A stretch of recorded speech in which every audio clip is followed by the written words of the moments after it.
숨 막히는 정적이 화양그룹 본사 최상층 회의실을 지배했다. 거대한 통유리창 너머로 서울의 스카이라인이 한눈에 들어왔지만 그 누구도 창밖 풍경에 시선을 주지 않았다. 모두의 시선은 오직 회의실 중앙에 놓인 육중한 마호가니 테이블과 그 상석에 앉은 고 강만철 회장의 유언을 집행할 고문 변호사에게 고정되어 있었다. 공기 중에는 값비싼 향수 냄새와 탐욕의 향기가 뒤섞여 떠다니고 있었다. 강 회장의 자식들과 손주들은 약속이라도 한 듯 검은색 명품 정장과 드레스로 몸을 감쌌지만 그들의 눈빛은 슬픔이 아닌 초조함과 날카로운 경계심으로 번뜩였다. 수십 년간 대한민국 경제의 한 축을 담당해온 거대 제국의 주인이 누가 될 것인지 결정되는 순간이었다.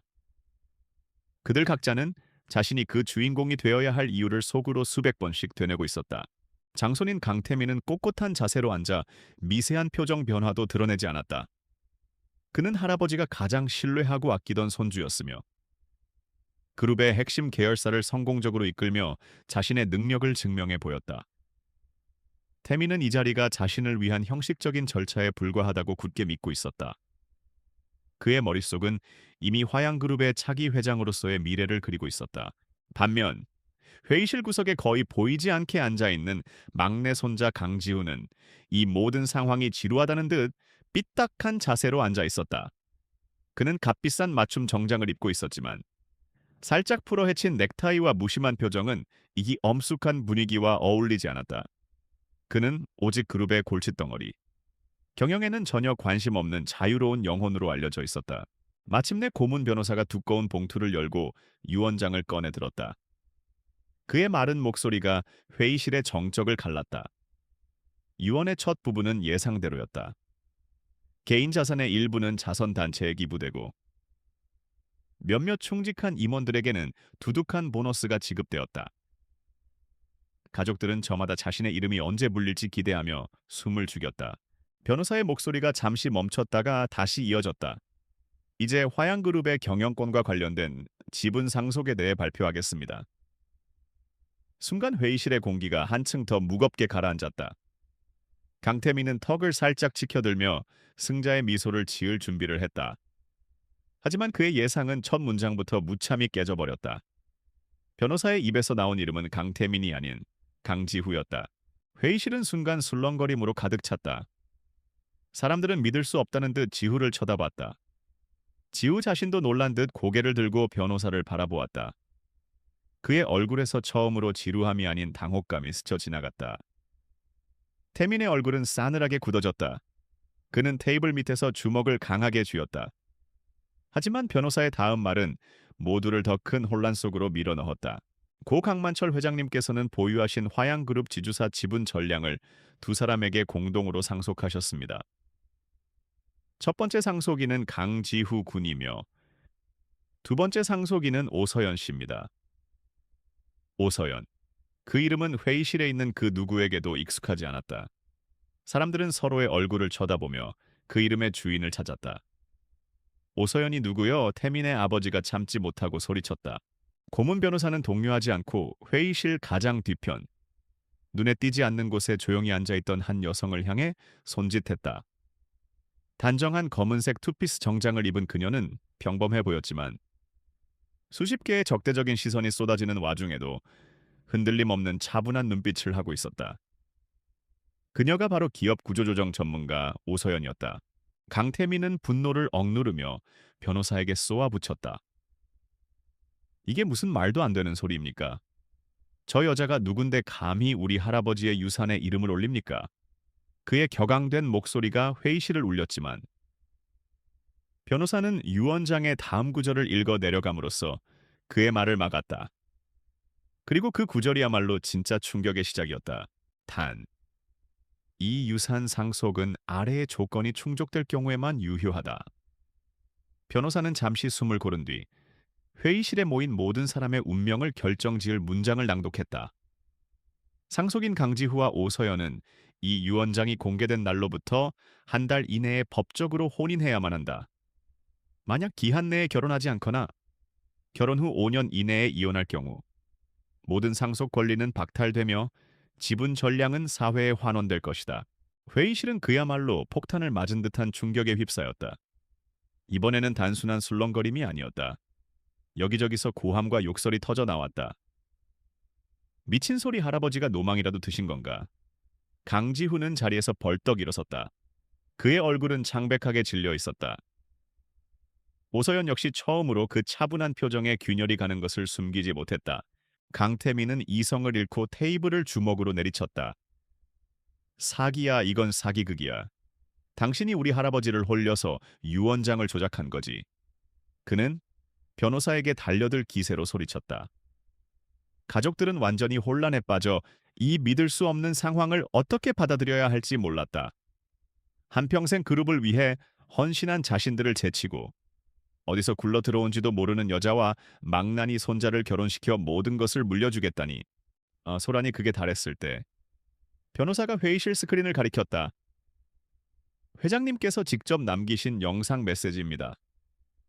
화면에 휠체어에 앉은 늙고 병약한 모습에 강만철 회장이 나타났다. 하지만 그의 눈빛만은 예전처럼 형형하게 빛나고 있었다. 그는 힘겹게 입을 열어 유언장의 모든 내용이 자신의 분명한 의지임을 확인시켜 주었다. 나는 내 피부티들의 탐욕이 화양을 어떻게 좀먹고 있는지 잘 안다. 그래서 나는 선택을 해야만 했다. 이 파격적인 결정만이 내가 평생을 바쳐 이룩한 화양을 지킬 유일한 방법이다. 그의 시선이 카메라 너머의 누군가를 꿰뚫어 보는 듯했다. 영상이 끝나자 회의실에는 절망적인 침묵만이 감돌았다. 더 이상 이의를 제기할 여지는 없었다. 상황은 이제 돌이킬 수 없게 되었다. 강씨 일가는 만견자실한 표정으로 서로를 바라볼 뿐이었다. 강태민은 불타는 듯한 증오의 눈빛으로 강지후와 오서연을 번갈아 쏘아보았다.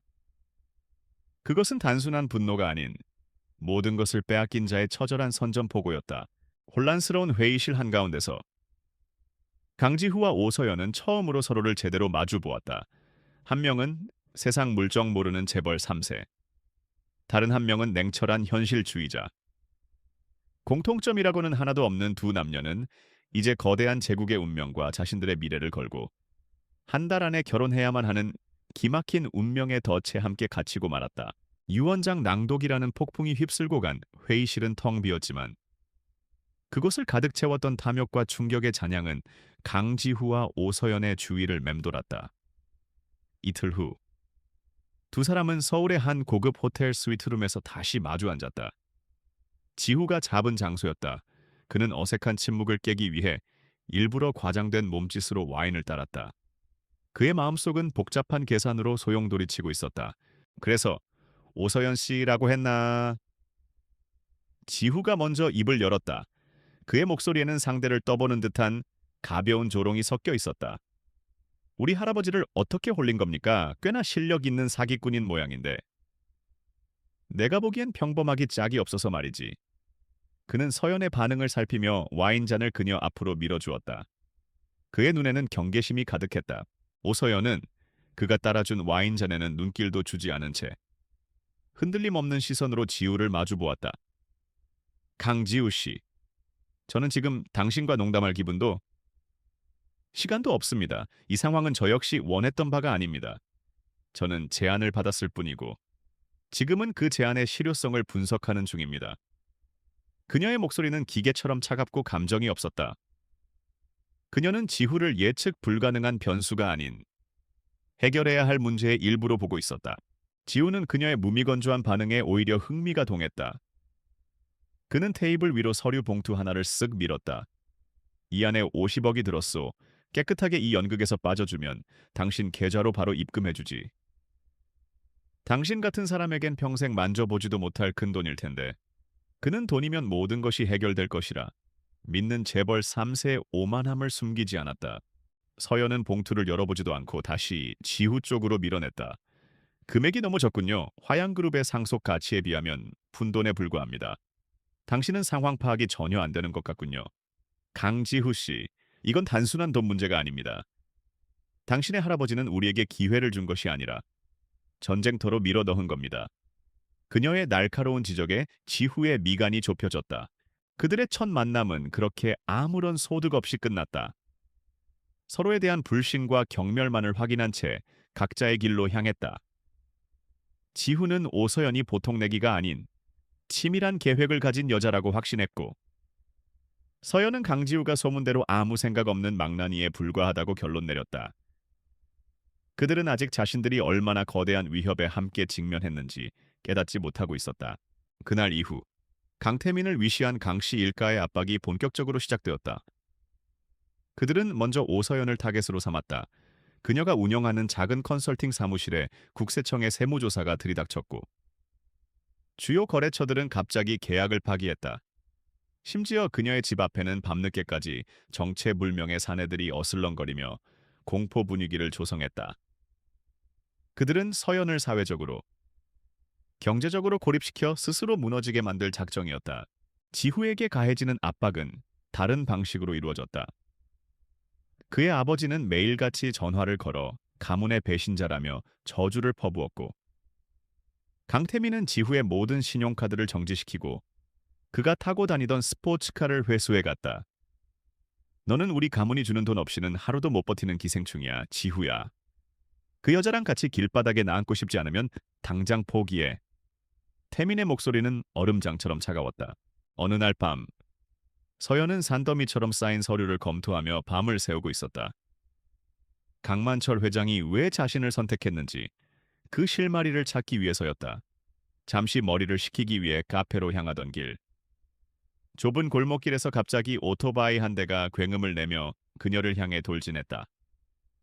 서연은 간신히 몸을 피했지만 오토바이는 그녀의 가방을 낚아채 어둠 속으로 사라졌다. 단순한 날치기가 아니었다. 명백한 경고였다. 바닥에 넘어져 있던 서연의 앞으로 그림자가 드리워졌다. 놀라 고개를 들자 그곳에는 강지우가 서 있었다. 그는 방금 전의 상황을 모두 지켜본 듯 굳은 표정으로 그녀를 내려다보고 있었다. 괜찮소? 그의 목소리에는 이전의 조롱기 대신 낯선 진지함이 묻어 있었다. 그는 말없이 손을 내밀어 그녀를 일으켜 주었다. 그 사건을 계기로 두 사람 사이의 기류가 미묘하게 변했다. 그들은 더 이상 서로를 의심하고 경계하는 개인이 아니었다. 공동의 적을 둔, 살아남기 위해 손을 잡아야 할지도 모르는 운명 공동체였다. 그들은 다시 만났다. 이번에는 화려한 호텔이 아닌 지후의 작업실로 사용되는 한적한 오피스텔이었다. 강태민 지시겠지. 지후가 먼저 침묵을 깼다. 형은 자신이 원하는 것을 얻기 위해서라면 수단과 방법을 가리지 않는 사람이요. 아마 다음번엔 오토바이로 겁주는 선에서 끝나지 않을지도 모르지. 그는 창밖을 바라보며 나지기 말했다. 그의 눈빛은 더 이상 철없는 망나니의 것이 아니었다. 오서연은 그의 말에 동의하며 자신이 분석한 자료를 꺼내 보였다. 당신 형은 그룹의 자금을 이용해 비자금을 조성하고 있었어요. 아마도 할아버님은 그 사실을 알고 계셨을 겁니다. 이것이 할아버님께서 당신과 나를 선택한 이유일지도 모릅니다. 우리는 그에게 있어 최후의 카드였던 거죠. 그녀는 냉정하게 상황을 분석했지만 목소리 끝이 미세하게 떨리고 있었다. 지우는 서연이 내민 자료를 한참 동안 말없이 들여다보았다. 그리고 마침내 결심한 듯 고개를 들었다. 결혼합시다, 오서연 씨. 그의 갑작스러운 말에 서연이 놀란 눈으로 그를 쳐다보았다. 지우는 쓴웃음을 지으며 말을 이었다. 물론 진짜 사랑해서 하자는 게 아니오. 이건 비즈니스고 생존을 위한 전략적 제휴지. 그는 서연에게 다가가 손을 내밀었다. 따로 싸우면 우리는 둘 다 죽소. 하지만 우리가 법적인 부부가 되어 할아버지의 유산을 완벽하게 상속받는다면 강태민도 함부로 우리를 건드릴 수 없게 돼. 일단 우리가 이겨야 해. 이긴 다음에 우리 관계를 어떻게 할지는 그때 가서 다시 생각합시다. 오서연은 그의 내민 손을 한참 동안 바라보았다. 그녀의 머릿속에서는 수만 가지 경우의 수가 시뮬레이션되고 있었다. 위험 부담이 너무나도 컸다. 하지만 지후의 말대로 이것이 현재로서는 유일한 활로였다. 그녀는 마침내 결심을 굳히고 그의 손을 잡았다. 두 사람의 손은 차가웠지만 그들이 맞잡은 순간 거대한 적에 맞서는 불안한 동맹이 마침내 결성되었다. 동맹이 결성된 다음 날 강지후와 오서연은 변호사 사무실이 아닌 서연의 작은 사무실에서 다시 만났다. 그곳은 화려함과는 거리가 먼 오직 실용성만으로 채워진 공간이었다. 서연은 이미 결혼 계약서 초안을 수십 장에 걸쳐 작성해 놓은 상태였다. 그녀는 이 기묘한 결합을 한 치의 오차도 없는 비즈니스 합병처럼 다루고 있었다. 모든 감정은 배제된 채 오직 조건과 결과만이 존재했다. 계약의 핵심은 상호 신뢰와 공동 목표 달성입니다. 서연이 계약서를 조목조목 설명하기 시작했다. 우리는 대외적으로 완벽한 부부의 모습을 연기해야 합니다. 하지만 사적인 영역에서는 서로의 삶을 철저히 존중하며 어떠한 감정적, 육체적 교류도 없을 것입니다. 그녀의 목소리에는 어떤 망설임도 없었다. 마치 남의 이야기를 하는 사람처럼 담담했다. 지우는 처음에는 이 모든 것이 우스꽝스럽다고 생각했다. 하지만 계약서의 세부 조항들을 검토하면서 그의 표정은 점차 진지해졌다.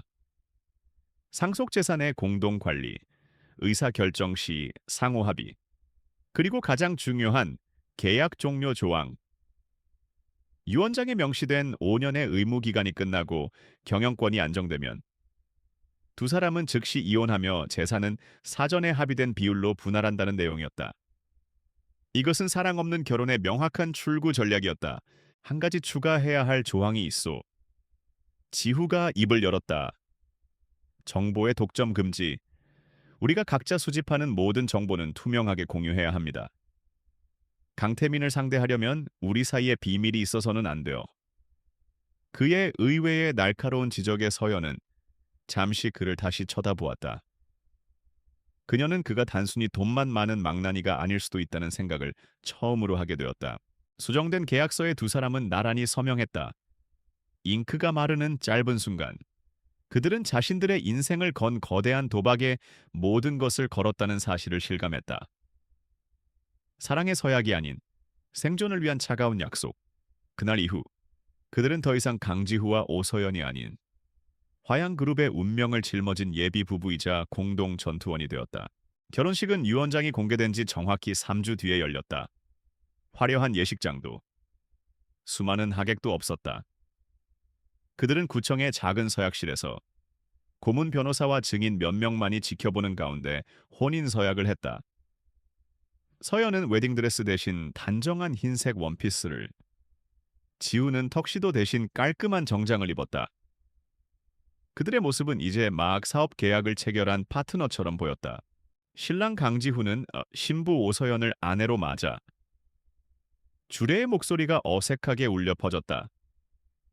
지우는 서연의 손가락에 반지를 끼워주며 그녀의 눈을 잠시 바라보았다.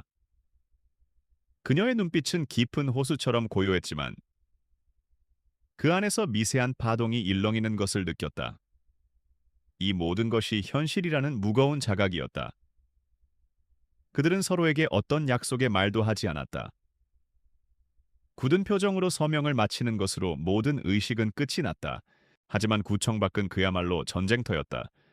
어디서 정보를 입수했는지 수백 명의 기자들이 진을 치고 있었다. 그들이 모습을 드러내자 수십 개의 카메라 플래시가 동시에 터져 나왔다. 세기의 결혼에 대해 한 말씀 해주시죠. 두 분 사랑해서 결혼하시는 겁니까? 아니면 재산 때문입니까? 날카로운 질문들이 빗발쳤다. 그 순간 지우가 서연의 어깨를 감싸 안으며 자신 쪽으로 끌어당겼다. 갑작스러운 행동에 서연이 놀랐지만 그는 아랑곳하지 않고 기자들 앞에 섰다. 제 할아버님의 유지를 받드는 것, 그리고 제 아내가 될 사람을 지키는 것. 지금 저에게는 그 두 가지가 가장 중요합니다. 그의 목소리는 나지막했지만 힘이 있었다. 우리의 이야기는 이제부터 시작입니다. 화양그룹이 어떻게 변화하는지 지켜봐 주십시오. 지후는 완벽한 연기를 펼쳤다. 그는 사랑에 빠진 남자이자 책임감 있는 후계자의 모습을 동시에 보여주었다. 그의 계산된 행동은 순식간에 여론의 방향을 바꾸어 놓았다. 재산을 노린 정략 결혼이라는 자극적인 헤드라인은 고독한 상속녀를 지키는 재벌 3세의 로맨스라는 흥미로운 이야기로 포장되기 시작했다. 서연은 그의 품에 안겨 자신을 향한 저기가 감탄과 호기심으로 바뀌는 것을 피부로 느꼈다. 같은 시각, 강태민은 자신의 집무실에서 TV 화면을 통해 그 광경을 지켜보고 있었다. 그는 지후의 연극 같은 모습에 경멸감을 느끼면서도 동시에 등골이 서늘해지는 것을 느꼈다. 자신이 한 수 아래로 얕보았던 그 망나니 동생이 아니었다. 그는 이 모든 상황을 자신에게 유리한 판으로 만들 줄 아는 교활한 놈이었다. 태미는 손에 들고 있던 위스키 잔을 벽난로에 집어 던졌다. 유리가 산산조각 나는 소리와 함께 그의 분노가 폭발했다. 겨우 저런 쇼로 모든 걸 가질 수 있을 거라 생각하나 본데. 착각하지 마라. 그는 즉시 비서실장을 호출했다. 그의 눈은 얼음처럼 차갑게 빛나고 있었다. 이제부터는 자비 없는 진짜 전쟁이었다. 오서연이라는 여자가 회사 자료를 요구한다고 들었다. 좋다. 원하는 대로 다 줘라. 단. 진짜 중요한 자료는 전부 숨기고 쓸모없는 데이터의 산더미 속에 파묻어 버려. 한 달 안에 스스로 지쳐 나가 떨어지게 만들어. 그의 지시는 냉혹하고 구체적이었다. 그리고 강지우. 그놈에게는 아무런 실권도 주지 마. 그놈이 추진하려는 모든 프로젝트를 사사건건 방해해서 무능한 놈으로 각인시켜. 저들 스스로가 서로를 의심하고 증오하게 만들어야 한다. 태미는 산산조각난 유리 조각을 내려다보며 비릿한 미소를 지었다. 모래 위에 세운 성은 작은 파도에도 무너지는 법이다. 돈과 거짓으로 맺어진 저들의 관계는 자신의 공격 앞에서 처참하게 부서져 내릴 것이라고 그는 확신했다. 화양그룹의 옥좌를 향한 그의 검은 계략이 마침내 서막을 올렸다. 계약 결혼이라는 서류상의 절차가 끝나자마자 강지후와 오서연은 고 강만철 회장의 본가인 화연제, 후아란자에 입주했다. 수십 년간 화양그룹의 역사가 깃든 그곳은 단순한 저택이 아닌 권력의 심장부와도 같은 상징적인 공간이었다. 웅장한 대문을 통과하는 순간 두 사람은 보이지 않는 감시와 견제의 시선에 둘러싸여 있음을 직감했다. 집안의 모든 사용인들은 강씨 일가에게 충성을 바친 사람들이었다. 저택의 집사는 정중했지만 기계적인 태도로 그들을 맞이했다. 두 분의 침실은 동관과 서관에 각각 준비해 두었습니다. 그는 두 사람이 별도의 공간을 사용할 것이라는 사실을 이미 알고 있다는 듯이 말했다. 강태민의 지시가 이미 집안 구석구석까지 내려와 있었던 것이다. 그들의 일거수일투족은 빠짐없이 보고될 터였다. 지우는 어린 시절부터 익숙한 이 공간을 서연에게 안내하며 나지막이 속삭였다. 저기 저 3대째 내려오는 도자기는 귀가 2개고 저쪽 벽에 걸린 그림은 눈이 4개요. 이 집에서는 혼잣말도 조심하는 게 좋을 거요. 그의 농담 섞인 경고에 서연은 말없이 고개를 끄덕였다. 그녀는 지금 자신이 적진의 한복판에 들어와 있음을 깨달았다. 다음 날 오서연은 화양그룹 본사 기획조정실장의 직함으로 첫 출근을 했다. 그녀의 등장은 임직원들 사이에서 엄청난 파장을 불러일으켰다.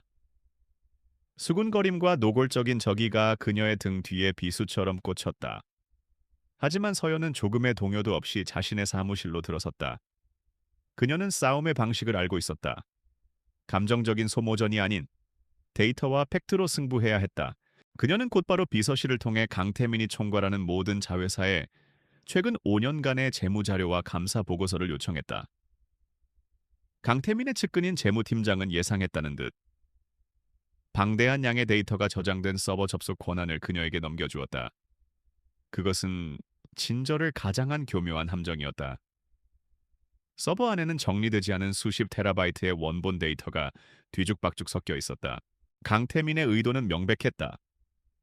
쓸모없는 정보의 바다에 그녀를 빠뜨려 시간과 에너지를 낭비하게 만들려는 속셈이었다. 보통의 회계사라면 몇 달을 꼬박 매달려도 길을 잃고 헤맬 것이 분명했다. 하지만 오서연은 기업 구조조정 전문가였다. 혼돈 속에서 질서를 찾아내고 숨겨진 비리의 흔적을 찾아내는 것이 그녀의 일이었다. 그녀는 밤낮을 가리지 않고 데이터 분석에 매달렸다. 직접 개발한 분석 프로그램을 이용해 수억 개의 데이터를 분류하고 교차 검증했다. 며칠간의 밤샘 작업 끝에 그녀는 마침내 의미 있는 패턴 하나를 발견했다.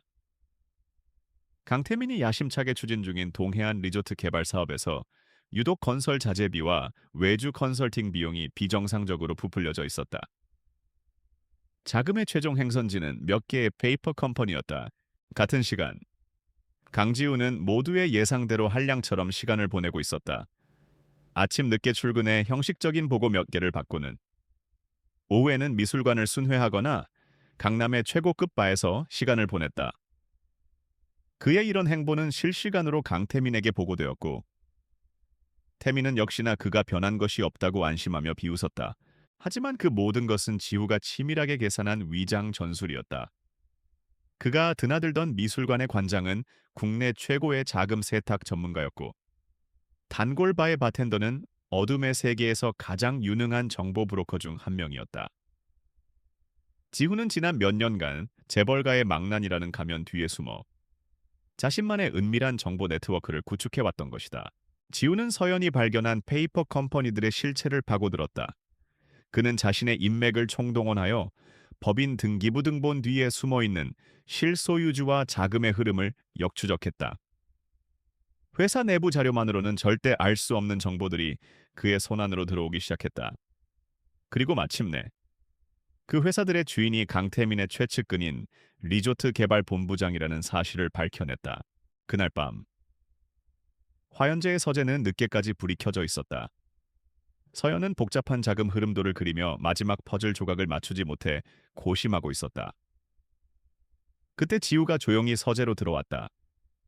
그의 손에는 와인잔 대신 작은 USB 메모리 하나가 들려 있었다. 그는 아무 말 없이 USB를 서연의 노트북에 꽂았다. 화면에 지후가 수집한 자료들이 펼쳐졌다. 서연이 내부 데이터에서 찾아낸 비정상적인 자금의 흐름과 지후가 외부에서 파헤친 페이펠 컴퍼니의 실체가 정확하게 일치하는 순간이었다. 점으로 흩어져 있던 의혹들이 하나의 선으로 연결되며 강태민의 거대한 횡령 구조가 그 모습을 드러냈다. 오서연은 화면과 지후의 얼굴을 번갈아 보았다.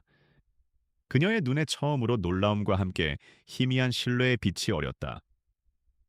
그녀는 자신이 동맹을 맺은 파트너가 단순한 허수아비가 아님을 깨달았다.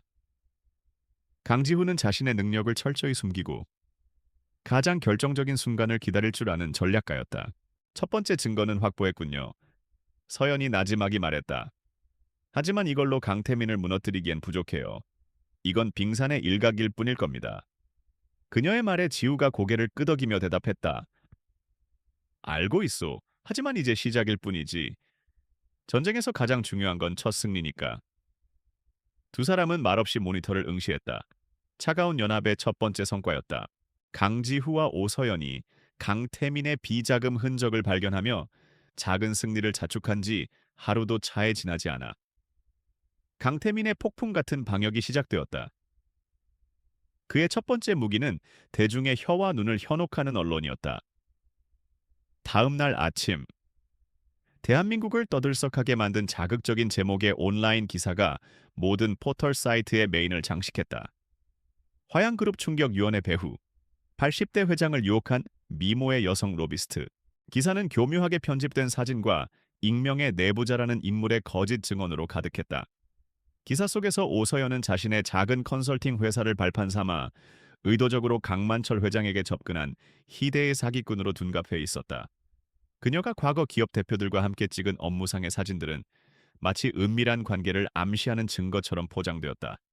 내용은 모두 거짓이었지만 너무나도 그럴싸해서 대중을 선동하기에 충분했다. 여론은 순식간에 들끓었다. 불과 며칠 전까지만 해도 현대판 신데렐라, 고독한 상속녀로 동정받던 오서연은 하루아침에 국민 꽃뱀, 탐욕스러운 마녀가 되어 있었다. 그녀가 회사에 출근했을 때 복도를 가득 채운 것은 경멸과 조롱의 눈빛이었다. 어제까지 그녀에게 깍듯하게 인사하던 직원들은 이제 그녀를 벌레 보듯 피했다. 그녀의 권위는 땅에 떨어졌다. 강태민은 자신의 집무실에서 만족스러운 미소와 함께 기사에 달린 악의적인 댓글들을 읽어 내려갔다. 사람의 평판이란 유리보다도 약한 법이지. 과연 저 여자가 온 국민의 손가락질을 얼마나 더 버틸 수 있을까? 그는 이제 막 전체 요리를 끝냈을 뿐이었다. 진짜 메인 요리는 이제부터 시작이었다. 내부에서의 방해 공작도 한층 더 노골적이고 집요해졌다. 서연이 요청하는 모든 보고서에는 의도적으로 조작된 데이터나 중요 정보가 누락된 채 제출되었다. 그녀가 주재하는 회의는 항상 다른 중요 회의와 겹친다는 이유로 연기되거나 핵심 담당자들이 갑자기 출장을 떠나버리는 일이 비일비재했다. 모든 업무 시스템이 그녀를 고립시키기 위해 움직이는 거대한 톱니바퀴처럼 느껴졌다. 압박감과 고립감은 서서히 그녀의 숨통을 조여왔다. 하지만 그녀는 무너지지 않았다. 오히려 독하게 버텼다. 밤을 새워가며 조작된 데이터를 분석해 오류를 찾아냈고 회의에 불참한 담당자에게는 집요하게 전화를 걸어 업무를 지시했다. 하지만 혼자서 거대한 조직 전체를 상대하기에는 역부족이었다. 그녀는 점차 지쳐가고 있었다. 이러한 외부의 공격은 강지후와 오서연의 위태로운 동맹 관계마저 흔들기 시작했다. 지후의 주변 사람들은 그를 교활한 여자에게 속은 어리석은 피해자 취급을 했다. 자네 할아버지가 노망이 드신 게 틀림없어. 어떻게 저런 여자에게 우리 가문을 통째로 넘길 생각을 하셨을까? 친척들의 위로를 가장한 비난이 그의 신경을 긁었다. 결국 그들의 갈등은 화연제의 서재에서 폭발했다. 밤늦게까지 일에 몰두하는 서연에게 지후가 다가와 차갑게 물었다.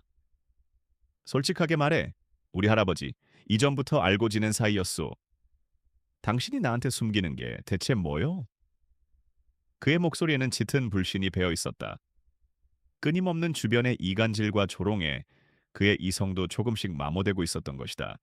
서연은 그의 질문에 심장이 서늘해지는 것을 느꼈다. 외부의 적보다 더 무서운 것은 내부의 불신이었다. 그녀는 지친 눈으로 지후를 바라보았다. 당신마저 그렇게 생각하는군요. 강태민이 원하는 게 바로 이거예요. 우리가 서로를 믿지 못하고 스스로 무너지게 만드는 것. 그리고 당신은 지금 그의 뜻대로 놀아나고 있는 거고요. 그녀는 깊은 실망감을 안고 자신의 방으로 돌아가 버렸다. 그날 이후 두 사람 사이에는 얼음장 같은 침묵이 흘렀다. 같은 공간에 있으면서도 서로를 유령처럼 대했다. 위태롭게 이어져 있던 동맹의 끈이 거의 끊어지기 직전이었다. 강태민은 자신의 계략이 성공하고 있음을 확신하며 마지막 카드를 꺼내 들었다. 심리적인 압박으로 부족하다면 이제는 물리적인 공포를 심어줄 차례였다. 그날도 서연은 야근을 하고 마지막으로 사무실을 나섰다. 텅 빈 지하 주차장으로 내려갔을 때 갑자기 모든 조명이 한꺼번에 꺼지며 칠흑 같은 어둠이 그녀를 덮쳤다. 서연은 본능적으로 걸음을 멈췄다. 그 순간 어둠 속에서 묵직한 발걸음 소리가 울려 퍼졌다. 건장한 체격의 사내가 그림자 속에서 나타나 그녀의 앞을 막아섰다. 사내는 아무 말 없이 그녀에게 성큼성큼 다가왔다. 서연은 공포에 질려 뒷걸음질 쳤지만 등 뒤에 차가운 벽이 그녀의 퇴로를 막았다. 사내는 그녀의 코앞까지 다가와 섬뜩한 목소리로 속삭였다. 목숨보다 소중한 건 없는 법이야. 더 다치기 전에 원래 있던 곳으로 돌아가. 이건 마지막 경고다. 그는 서연의 어깨를 강하게 한 번 밀치고는 다시 어둠 속으로 사라졌다. 서연은 그 자리에 주저앉아 가쁜 숨을 몰아쉬었다. 손끝이 차갑게 식고 온몸이 사시나무처럼 떨려왔다. 이것은 더 이상 경영권 분쟁이 아니었다. 명백한 생명의 위협이었다. 그녀는 비틀거리며 채올라 문을 잠갔다. 이 거대한 전쟁터에서 이제 자신을 지켜줄 사람은 아무도 없다는 공포가 엄습했다. 하지만 그 공포의 끝에서 그녀는 역설적으로 자신이 가야 할 곳을 깨달았다. 그녀는 집이 아닌 화연제로 차를 몰았다. 그를 믿든 믿지 않든 현재 이 싸움에서 그녀의 유일한 아군은 강지후 한 사람뿐이었다. 화연제의 무거운 대문이 열리고 오서연의 차가 미끄러지듯 안으로 들어섰을 때 강지후는 서재 창가에 서서 그녀를 기다리고 있었다. 그는 서연이 주차장에서 겪은 일을 자신의 정보원을 통해 이미 전해 들은 후였다. 차에서 내리는 그녀의 얼굴은 핏기 하나 없이 창백했고 평소의 당당함은 온데간데 없이 금방이라도 부서질 것처럼 위태로워 보였다. 서연이 현관으로 들어서자 지후는 아무 말 없이 그녀에게 다가가 따뜻한 차가 담긴 찻잔을 건넸다. 그녀의 손은 얼음장처럼 차가웠고 미세하게 떨리고 있었다. 마셔요. 진정하는 데 도움이 될 거요. 그의 목소리는 낮고 차분했다. 그 안에는 어설픈 위로나 동정이 아닌 상황을 공유하는 동맹의 담담함이 담겨 있었다. 서연은 찻잔을 받아들고 소파에 깊숙이 몸을 묻었다. 따뜻한 온기가 손끝을 통해 온몸으로 퍼져나가자 그제야 억지로 붙들고 있던 긴장의 끈이 탁 풀리는 것을 느꼈다. 그녀는 지난 며칠간 겪었던 모든 일들을 언론의 공격과 내부의 따돌림, 그리고 방금 전의 생명의 위협까지 모두 털어놓았다. 처음으로 그녀는 자신의 나약함을 타인 앞에 드러냈다. 지훈은 묵묵히 그녀의 이야기를 모두 들었다. 그의 표정에는 분노와 함께 짙은 자책감이 스쳐 지나갔다. 내 생각이 짧았소. 강태민이 이런 비열한 수까지 쓸 줄은 몰랐어. 당신을 혼자 위험에 빠뜨렸군. 그는 자리에서 일어나 서연의 맞은편에 앉았다. 그리고 처음으로 어떤 가면도 쓰지 않은 진실한 눈빛으로 그녀를 바라보았다. 오서연 씨, 당신은 혼자가 아니오. 그의 말은 단순했지만 서연의 마음 가장 깊은 곳을 울렸다. 고립무원의 성에 갇혀 홀로 싸우고 있다고 생각했는데 바로 곁에 자신의 등을 맡길 수 있는 동료가 있다는 사실을 깨달은 순간이었다. 우리 사이에 있었던 오해는 잊어버립시다. 지금부터는 한순간도 서로에게서 눈을 떼지 맙시다. 저놈들은 우리의 가장 약한 고리를 파고들 테니.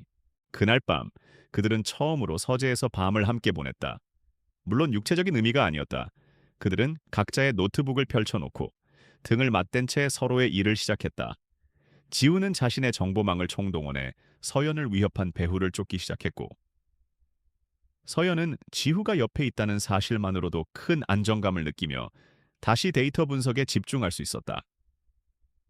침묵 속에서 오가는 타자 소리는 마치 전장에서 서로의 존재를 확인하는 암호처럼 느껴졌다. 그들의 관계에 신뢰라는 새로운 기반이 다져지자 막혀있던 문제의 실마리가 보이기 시작했다.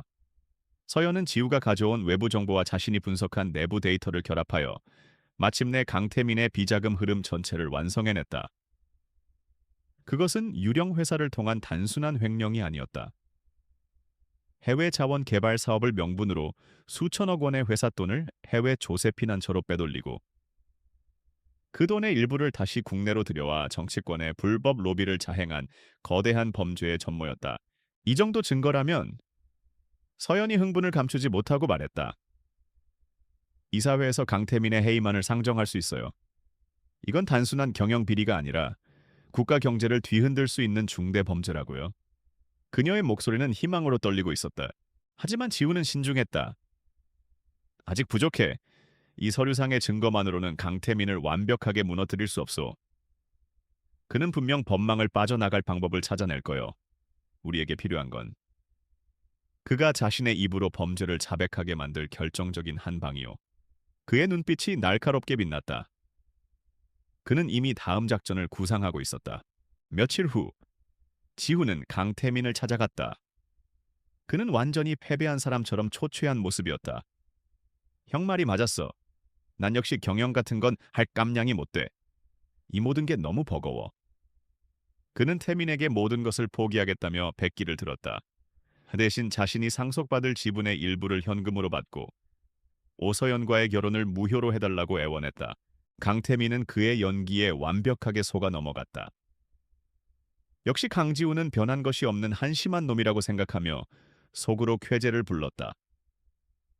그는 지후의 제안을 받아들이는 척하며 자신의 승리를 자축하기 위한 술자리를 제안했다. 그리고 바로 그 술자리야말로 지후가 파놓은 함정의 마지막 단계였다. 그들이 만난 최고급 룸살롱의 모든 곳에는 지후가 미리 설치해둔 초소형 녹음기와 카메라가 작동하고 있었다. 술에 취한 강태민은 경계심을 완전히 풀고 자신의 위대한 승리에 대해 떠벌리기 시작했다. 그는 지후를 조롱하며 자신이 어떻게 오서연을 사회적으로 매장시키고 어떻게 회사 돈을 빼돌려 자신만의 왕국을 건설했는지 자랑스럽게 이야기했다. 모든 것이 녹화되고 있었다. 마침내 괴물의 민낯이 완벽하게 기록된 것이다.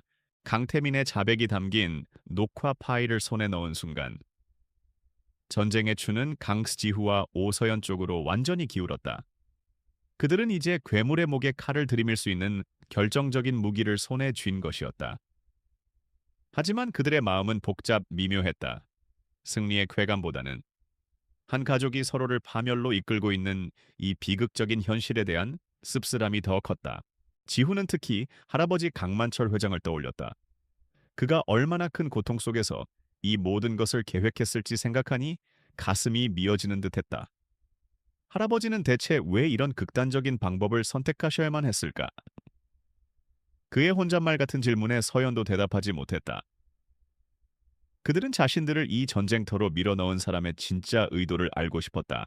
그날 밤, 두 사람은 마치 약속이라도 한 듯 화연제의 서재, 강만철 회장이 생전에 가장 아꼈던 공간으로 향했다.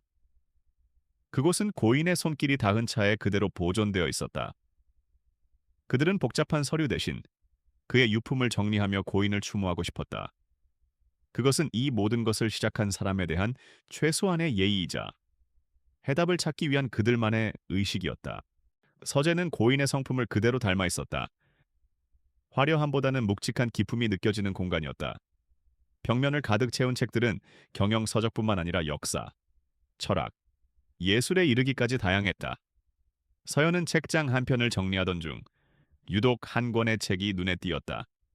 손때가 묻어 낡아빠진 손자병법 책이었다.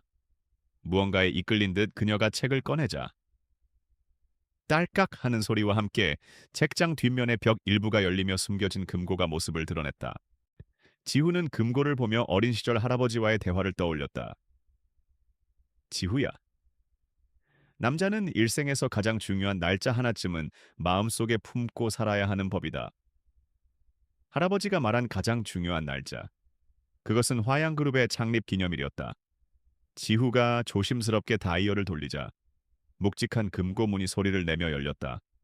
하지만 그 안에는 금은 보화가 아닌 낡은 가죽 일기장 한 권과 두 사람의 이름이 적힌 편지 봉투 하나만이 덩그러니 놓여 있었다. 그들은 테이블에 마주 앉아 조심스럽게 일기장을 펼쳤다. 그것은 강만철 회장이 죽음을 앞두고 마지막 몇 년간 기록한 그의 고독한 투쟁의 기록이었다. 첫 장부터 그들은 충격적인 사실과 마주해야 했다. 일기장은 강태민에 대한 참담한 심정으로 시작되고 있었다. 태민이는 나의 야망을 가졌지만 나의 심장은 가지지 못했다. 그 아이에게 화양은 보살펴야 할 유산이 아닌 약탈해야 할 전리품일 뿐이다. 나는 내 손으로 괴물을 키워냈구나. 떨리는 글씨체에서 손재에 대한 실망과 깊은 자책감이 고스란히 전해져 왔다. 그는 이미 오래전부터 태민의 폭주를 알고 있었고 막으려 했지만 실패했던 것이다. 다음 장에는 강지후에 대한 이야기가 적혀 있었다. 지후는 기대의 무게가 두려워 일부러 엇나가는 아이다. 하지만 그 아이의 심장 속에는 누구보다 강한 정의감이 숨쉬고 있다. 압력을 가하면 다이아몬드가 되는 원석과도 같지. 내가 그 아이에게 마지막 기회를 주어야만 한다. 지후는 일기장을 읽으며 자신도 모르게 눈물을 흘렸다. 평생 인정받지 못했던 그의 삶이 할아버지의 글 한 줄로 구원받는 기분이었다. 그리고 마지막 부분에는 오서연에 대한 기록이 있었다. 몇 해 전 부실 기업 하나를 정리하려다 오서연이라는 젊은 전문가의 보고서를 보게 되었다. 모두가 해체를 말할 때 그녀는 사람을 살리는 구조조정을 해냈다. 화양이 잃어버린 것은 돈이 아니라 바로 저런 양심과 지혜다. 서연은 마침내 자신이 선택된 이유를 깨달았다. 그는 그녀의 이름 없는 노력을 멀리서 지켜보고 있었던 것이다. 일기장을 모두 읽은 후 그들은 마지막 편지 봉투를 열었다. 편지는 그들에게 남기는 고인의 마지막 유언이자 진짜 유산이었다. 이 못난 늙은이가 너희에게 너무나도 가혹한 짐을 지우는구나.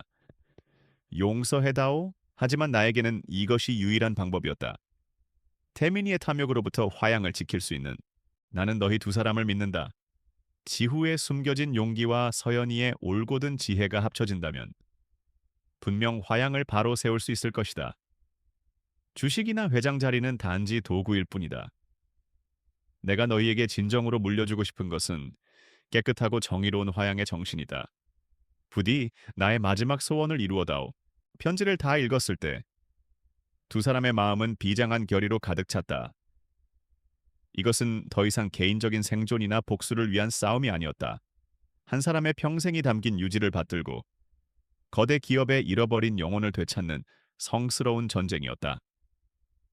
그들의 계약 동맹은 이제 운명 공동체라는 이름의 숭고한 사명감으로 다시 태어났다. 그들은 서로를 바라보았다. 더 이상 어떤 말도 필요 없었다. 이제 마지막 결전을 향해 나아갈 시간이었다. 할아버지의 진심을 확인한 강지우와 오서연의 눈빛은 이전과 완전히 달라져 있었다. 그 안에는 더 이상 생존을 위한 불안함이나 복수심이 아닌 숭고한 사명을 짊어진 자들의 비장한 결의가 담겨 있었다. 그들은 이제 수비가 아닌 공격에 나설 시간이라는 것을 알았다. 방어만으로는 이 전쟁에서 이길 수 없었다. 적의 심장을 꿰뚫을 가장 날카로운 창을 만들어야 했다.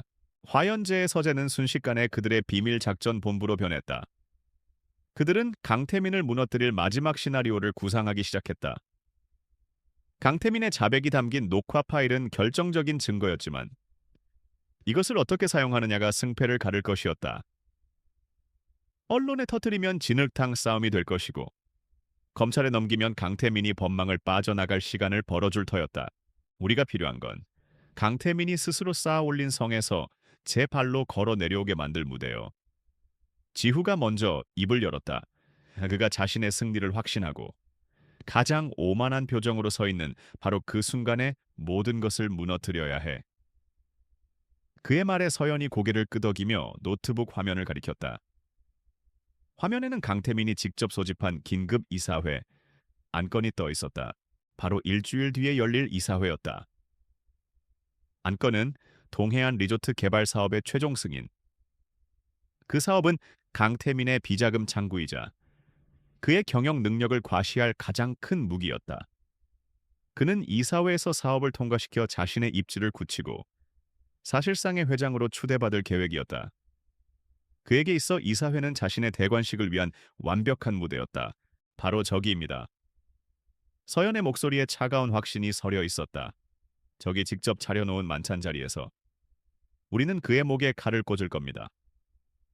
그들의 전략은 명확했다. 강태민이 준비한 무대를 역이용하여 모든 이사 앞에서 그의 가면을 벗기고 범죄 행각을 폭로하는 것. 다시는 재기할 수 없도록 화양그룹의 심장부에서 그를 공개적으로 처형하는 것이었다. 그날부터 두 사람은 완벽한 이중 생활을 시작했다. 서연은 낮에는 회사에서 무기력한 모습으로 일관했다. 강태민 측근들의 방해 공작에 지쳐 모든 것을 포기한 것처럼 보였다. 하지만 밤이 되면 화연제의 서재에서 날카로운 분석가로 돌아와 강태민의 비자금 내역을 한눈에 볼 수 있는 완벽한 프레젠테이션 자료를 만들었다. 모든 숫자는 그의 범죄를 가리키는 화살표가 되었다. 강지후의 연기는 한층 더 대담했다. 그는 이사회 전까지 회사에 거의 나타나지 않았다. 대신 예전처럼 술과 파티에 빠져 사는 방탕한 재벌 3세의 모습으로 돌아갔다. 강태민은 자신의 첩자들로부터 그들의 모습을 보고받으며 승리를 확신했다. 그는 오서연은 곧 스스로 물러날 것이고 강지우는 원래의 쓰레기 같은 삶으로 돌아갔다고 믿어 의심치 않았다. 하지만 지우가 밤마다 드나들던 바와 클럽은 그의 또 다른 사무실이었다. 그는 그곳에서 은밀하게 이사들을 개별적으로 접촉했다. 특히 할아버지와 친분이 깊었던 원로 이사들을 공략했다. 그는 녹화 파일을 보여주는 대신 할아버지의 유지를 언급하며 감정에 호소했다. 할아버님께서는 돌아가시기 전까지 리조트 사업의 불투명한 자금 흐름을 걱정하셨습니다. 부디 이사회에서 저희에게 진실을 밝힐 기회를 주십시오.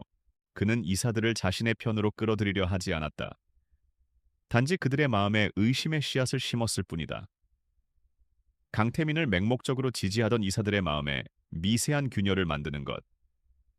그것이 지후의 목표였다. 또한 그는 자신의 보안 전문가 친구를 동원해 이사회가 열릴 회의장의 모든 시스템을 점검했다. 발표 시스템을 완벽하게 장악하고 어떤 외부의 방해도 차단하기 위한 사전 작업이었다.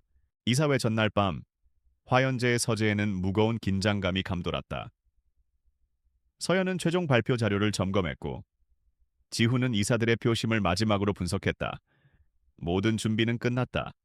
덫은 완벽하게 설치되었고 이제 호랑이가 그 안으로 걸어 들어오기만을 기다리면 되었다. 두렵지 않소? 지후가 나지막이 물었다. 내일이면 그들은 대한민국 최고의 재벌 가문을 상대로 목숨을 건 전쟁을 벌여야 했다. 서연은 창밖에 짙은 어둠을 바라보며 담담하게 대답했다. 두려워요. 하지만 우리가 하려는 일이 옳은 일이라는 걸 알기에 나아갈 수 있어요. 그녀는 지후를 돌아보았다. 그녀의 눈빛은 그 어느 때보다 단단하고 강인했다. 지우는 그녀의 눈을 보며 희미하게 미소 지었다. 그럽시다. 가서 끝을 봅시다.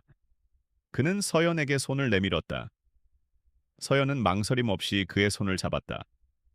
그들의 손은 더 이상 차갑지 않았다. 서로의 천이 굳은 신뢰가 되어 심장으로 전해졌다. 폭풍전야의 고요함 속에서 두 사람은 마지막 결전을 향한 각오를 다지고 있었다. 화양그룹 이사회가 열리는 날, 본사 건물 로비는 아침부터 긴장감으로 가득했다. 강태민은 수십 대의 카메라 앞에서 마치 개선 장군처럼 자신감 넘치는 미소를 지으며 이사회장으로 들어섰다. 그의 눈에는 승리를 확신하는 자의 오만함이 서려 있었다. 그는 회의장 구석에 앉아있는 강지후와 오서연을 경멸적인 시선으로 흘긋 쳐다보았다.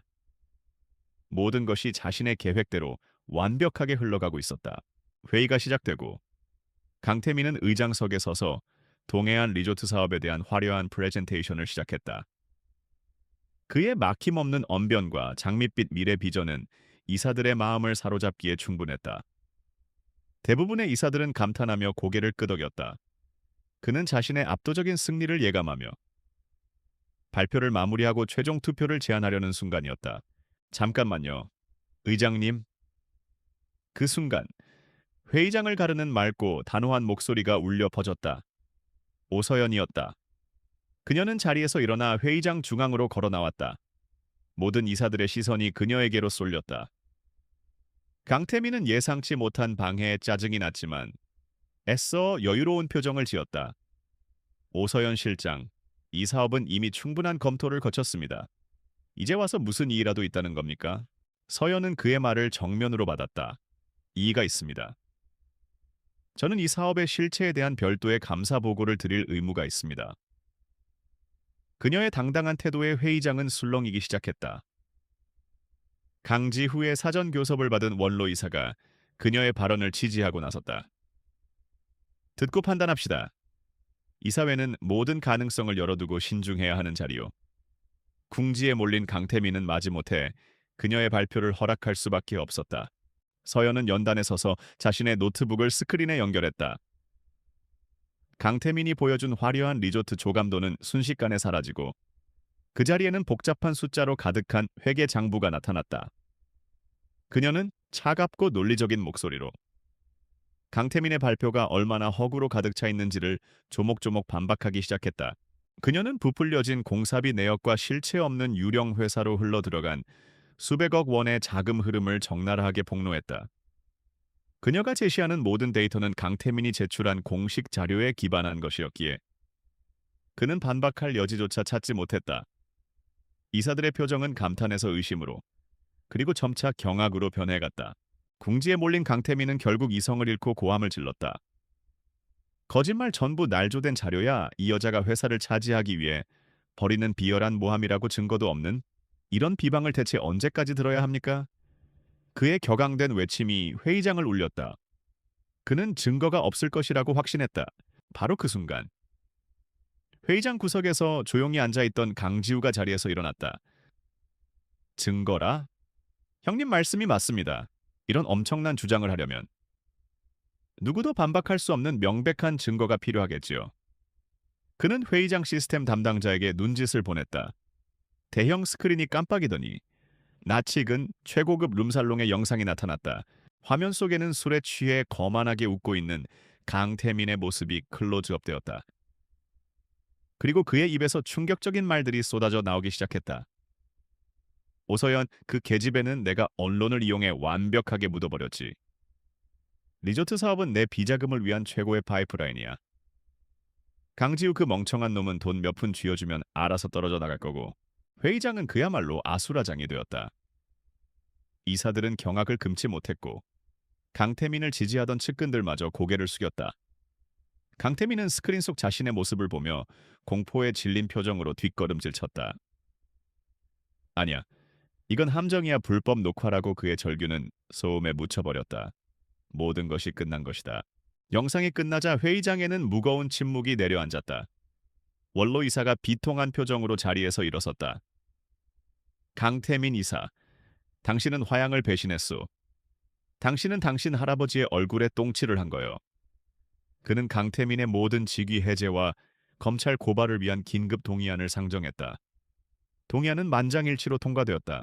강태민은 의자에 주저앉아 넋이 나간 표정으로 허공을 응시했다.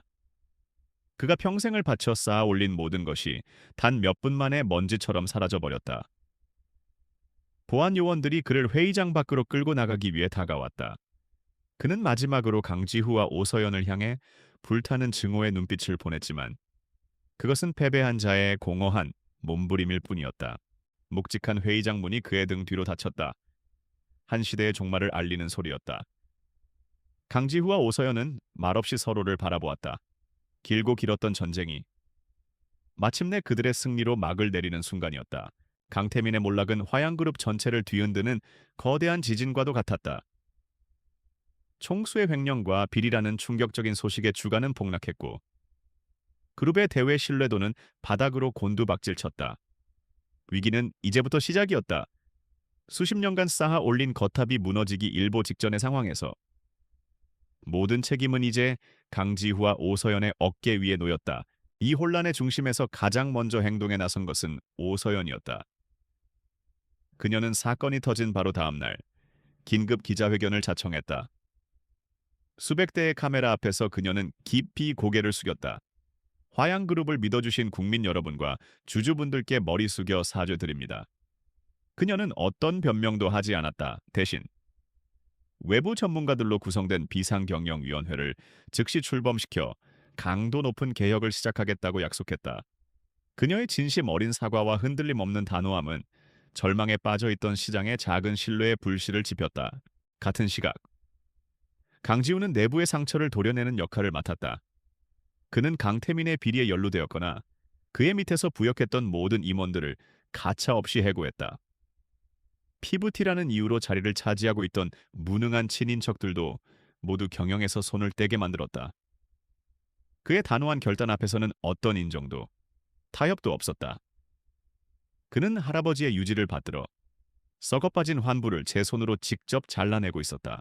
한 사람은 밖에서 회사를 지키고 다른 한 사람은 안에서 회사를 정화했다. 그들은 마치 하나의 몸처럼 완벽하게 움직였다. 위기 속에서 그들의 파트너십은 더욱 단단해졌고 직원들과 시장은 점차 그들의 리더십을 신뢰하기 시작했다. 폭풍이 지나간 자리에 아주 조금씩 새로운 싹이 돋아나고 있었다. 몇 달의 시간이 흐르고 화양그룹은 점차 안정을 되찾아갔다. 강태민은 법의 엄중한 심판을 받고 기나긴 수감 생활을 시작했다. 그의 시대는 그렇게 완벽하게 막을 내렸다.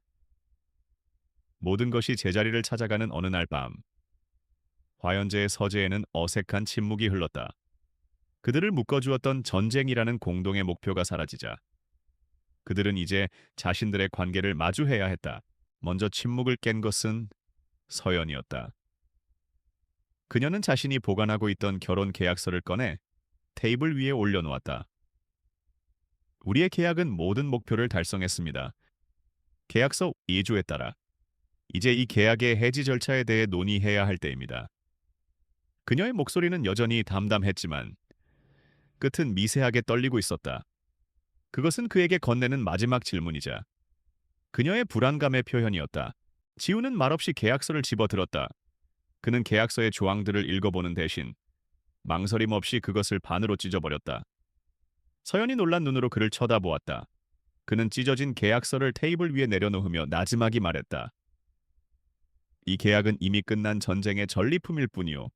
우리에겐 더 이상 필요 없소. 그는 자리에서 일어나 그녀에게 다가갔다. 그리고 그녀의 눈을 깊이 들여다보며 말을 이었다.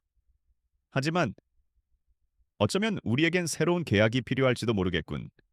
그의 얼굴에서 장난기 많던 재벌 3세의 모습은 완전히 사라져 있었다. 그 자리에는 한 여자를 진심으로 사랑하는 한 남자의 진지한 얼굴만이 남아 있었다. 오서연 씨, 당신과 함께 싸우면서, 당신에게 기대면서, 진짜 당신의 모습을 보게 되면서 언제부터인가 이 가짜 결혼이 내 인생의 그 어떤 것보다 더 진짜처럼 느껴지기 시작했소. 나는 더 이상 당신의 비즈니스 파트너로 남고 싶지 않소. 지우는 서연의 앞에서 조심스럽게 한쪽 무릎을 꿇었다. 그의 행동은 조금 서툴렀지만 그 어떤 화려한 이벤트보다 더 진실하게 다가왔다. 지금 반지는 없소. 우리가 처음 했던 서약은 거짓이었지. 그래서 이번엔 진짜로 묻고 싶소. 오서연, 그 낡은 계약서는 버리고 나와 평생을 함께하는 새로운 계약을 맺어주겠소 나와. 정말로 결혼해 주시오. 그 순간 평생 감정을 드러내지 않던 오서연의 눈에서 뜨거운 눈물이 흘러내렸다. 그것은 슬픔이나 고통의 눈물이 아닌 태어나서 처음 느껴보는 벅찬 행복의 눈물이었다. 그녀는 세상에서 가장 환한 미소와 함께 고개를 끄덕였다. 네, 그렇게 할게요. 1년 후, 화연제의 정원에는 따스한 봄 햇살이 가득했다. 강지후와 오서연은 할아버지가 아끼던 나무 아래에 서서 서로의 어깨에 기댄 차에 웃고 있었다. 화양그룹은 두 사람의 리더십 아래 대한민국에서 가장 투명하고 존경받는 기업으로 다시 태어났다. 그들은 할아버지의 마지막 소원을 완벽하게 이루어낸 것이다. 차가운 계약으로 시작된 그들의 인연은 이제 그 무엇보다 뜨거운 사랑과 신뢰로 채워져 있었다. 그들은 회사를 구했을 뿐만 아니라 서로의 삶을 구원하고 진짜 가족을 만들어냈다. 두 사람이 함께 바라보는 곳 너머로 화양그룹의 새로운 새벽, 그리고 그들 인생의 새로운 새벽이 밝아오고 있었다.